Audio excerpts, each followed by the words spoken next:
we can see Bitcoin changing the government, changing the relation between the state and a citizen of the state, whereby you're not just a tax slave anymore, but you're someone that has to be respected and listened to because now they can't just take your stuff, right? There's a lot of corruption, and Bitcoin can fix all of this, I believe. But the point is, there are a lot of bad things governments can do to people, and Bitcoin removes the ability for them to do that, because now you kind of have to ask people to put up money. What do you predict that's going to happen with the fiat price of Bitcoin?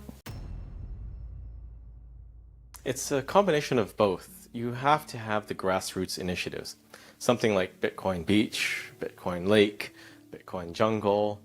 These are Bitcoin communities Atlantis. Around the world, yeah, right? or even this conference that we're here in Madeira for. And we recently announced a strategic partnership with Botev in Bulgaria. It's a football club. So they are pushing Bitcoin adoption there locally amongst their fans and their community. Samson Mow is a Canadian video game developer, CEO, and founder of the game development company Pixelmatic. He is a Bitcoin expert and is often invited to various blockchain gatherings, events, and conferences. He is also the CEO of Jan3, a Bitcoin technology company focused on accelerating hyper-Bitcoinization. Samson is best known for his work with El Salvador's Bitcoin initiatives and his efforts in nation-state Bitcoin adoption around the world. In this video, Samson critically looks at the overall outlook of Bitcoin, individual adoptions and sovereign states' adoptions, prediction plus the impact of excessive money printing by governments. As we bring you clips from the interview, take a moment to like the video, subscribe to the channel, and turn post notifications for more video like this. You can join the conversation by dropping your thoughts, comments, and observations in the comment section below. Everything you do helps with YouTube algorithm and immensely contributes to the channel growth. Thank you and enjoy the video. So these are all ways that further Bitcoin adoption. The top level, top-down approach that we are working on with governments is a way to advance it further. But you need that grounding first. Otherwise, there can be no real adoption.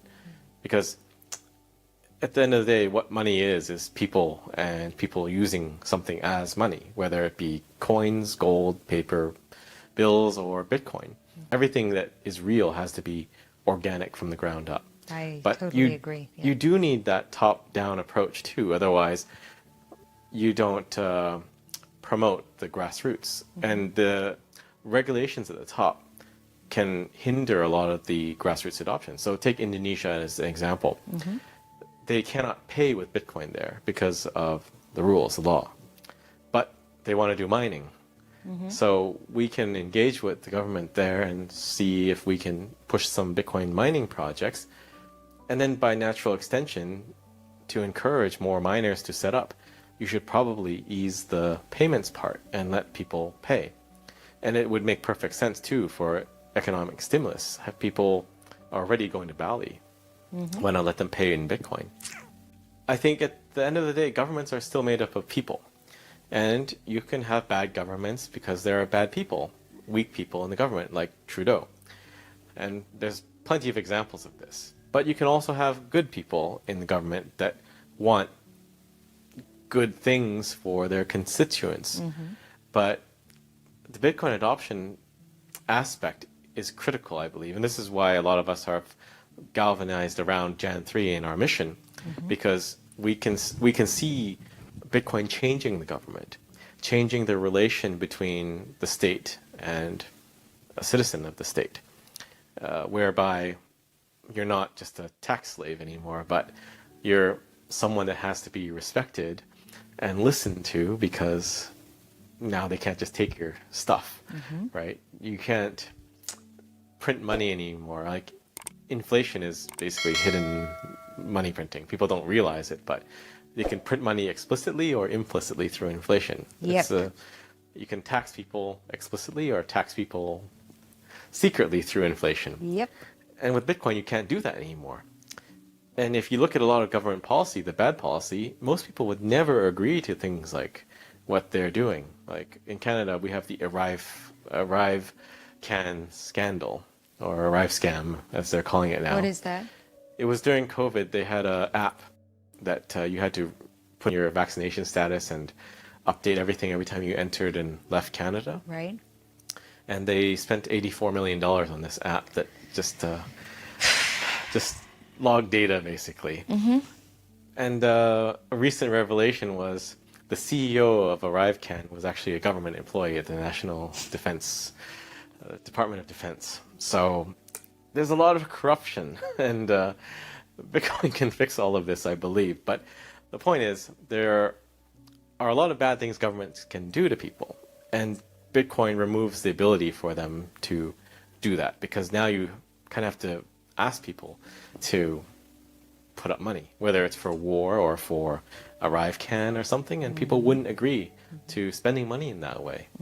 So it restores a balance, I believe, to the force. And there's also the challenge of can you leave too? Because we've learned through COVID that mobility can be stopped. So I think we have to at some point engage with the governments. We can't just flee. There's only so many places we can go. Like, in theory, we could all flee to El Salvador. But then what happens to El Salvador? Yep. If every country is a fiat country and controlled by the money printers and we're all in El Salvador, well, they can just nuke us or something, right? So we have to fight back, and we have to engage to bring more allies to the Bitcoin Where side. we are. Yeah. Yeah. And I think we will get there simply because of necessities. Governments at the end of the day need money. How do you maintain a standing army for defense if you cannot pay the soldiers? If your money is worthless? And we've seen examples of this from history, where the government can't pay the soldiers and that's it. If the soldiers want Bitcoin, then maybe you need to have Bitcoin. So it becomes a national imperative for them actually to have sound money. And this is why a lot of governments buy gold, because they know that the fiat money is just a game, a thinly held together by tape game that is going to fall apart at any time. That's why they're buying gold. Some countries are holding Bitcoin, and do you know of any? There are countries mining, and thereby they are holding. So Kingdom of Bhutan, and I believe there are a few other countries too that have Bitcoin mining operations that have yet to reveal them. And this is probably why hash rate has been going parabolic, even though price now is caught up a bit to hash rate growth. But I would say 2 months back, you can see hash rate is outstripping the price. When the halving comes, a lot of these mining entities are going to potentially be underwater. Now, of course, we've caught up, but why is it that when they're technically going to be insolvent or needing to shut down, why is the hash rate still going up? And that's because it's nation states mining. For them, energy is free. So we talked a bit about governments and how they can put in place restrictions. They can weaponize money. And there's another trend that I want to talk to you about, which is freezing bank accounts. We've seen that in Canada throughout the Freedom Convoy, in the UK with Nigel Farage, for example. In Germany, they're working on a new regulation to freeze bank accounts of the far right. That's a new thing. And in Israel, recently they have seized bank accounts of Israeli settlers because of Biden's sanctions.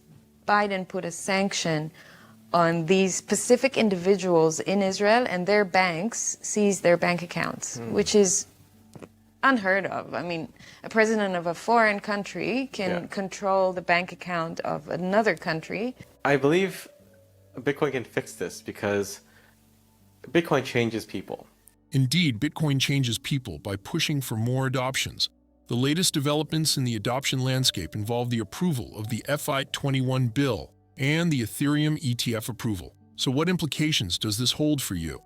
The FIT21, also known as the Financial Innovation and Technology for the 21st Century Act, aims to align the United States with other nations regarding its regulatory framework for Bitcoin and cryptocurrencies. This bill seeks to prevent crypto companies from relocating to countries with clearer regulations, such as El Salvador, which has declared itself a sovereign Bitcoin state with a more defined crypto alignment. If passed, this legislation would grant increased freedoms to cryptocurrency operators in the U.S. Ideally, crypto assets would be recognized as digital property and fall under the jurisdiction of the CFTC. Consequently, companies would have the legal ability to cater to customers interested in buying and selling digital assets as commodities and derivatives. This is indeed exciting news. In other adoption news, the Ethereum ETF has also received approval from the SEC. With the approval of 8 Ethereum ETF companies, this marks the second ETF approval in 2024. As a reminder, in January 2024, the SEC approved the Bitcoin ETF, resulting in significant transaction volumes for major ETF holders like BlackRock, GBTC, and Fidelity. All of these adoption trends indicate a clear trajectory, the gradual hyper-Bitcoinization of the entire system, granting control and pure property rights to everyone. Let's get back to the video. It makes them less scared of the world, more hopeful. And if we can have politicians that are Bitcoiners, we should have better governments. A lot of this behavior is done out of fear. So Trudeau was scared shitless about the Freedom Convoy, and that's Yes. why they did what he did. And it was unconstitutional, and it was wrong, and technically he should be in jail. But that's not how the system works. But the hope is that with getting more politicians into Bitcoin, they will learn about these things. If you look at all of our rights, it's all very weakly held together and very brittle. You think you have rights, but then an emergency act comes along and suddenly you have no rights. You think you have money in the bank and suddenly your bank is frozen for whatever reason. And the thing you have to understand is there's always a reason. The government can find some reason, and that won't stop. I think the only way to stop is that people have to move to that Bitcoin standard where they have their own value. Every right that you have is given to you with conditions. Like in the US, you have the right to free speech and to bear arms. But if you have no money, you can't spend your money, how do you buy the arms? So money is a critical piece of that. Yeah. And people just have to learn that this is the only way forward. Even as despicable as he is, Trudeau did a great service for Bitcoin because Yeah. he taught a lot of Canadians that your money in the bank is not your money. Because that whole system, the fiat system, the banking system, it's geared towards control. And it's controlled by whoever can control that system. And that's becoming increasingly at odds with ordinary people trying to just live their lives. You're very well known for your predictions about the price. What do you predict that's going to happen with the fiat price of Bitcoin? I think we're going to see 1 million this year. I think Bitcoin price has been suppressed for a very long time. We should have hit these levels at maybe 100K a few years ago. But if you look at the amount of fraud that was perpetrated by FTX and other companies, that's really what stole the 100K from Bitcoin in 2021. We should have been there, but they stole that. And that's Because why people were doubting and selling, and they were scared because of what happened to FTX. It all unraveled.